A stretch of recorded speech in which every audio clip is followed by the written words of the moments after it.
gimnáziumban. A tanár úr éppen az évvégi jegyeket osztja ki.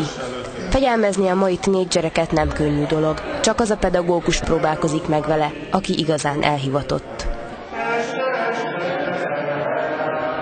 Tapodi Attila zenetanár úgy gondolja, nem reménytelen a helyzet, ő és kollégái folyamatosan dolgoznak a rendrakáson, vagyis a fiatalok nevelésén. Olyan embernek érdemes tanárnak menni, aki tényleg megszállottan csinálja ezt, és ezt egyfajta küldetésnek veszi, mert hát másképpen ezt nem lehet csinálni. Ebben a gimnáziumban tartottak műhely megbeszélést a szakértők az aktuális problémáikról. Gondokból pedig van bőven. Ez beárnyékolja a hétvégi ünnepet, a vasárnapi pedagógus napot is. Nincs mit ünnepelni pedagógus napon, csak a szakmát.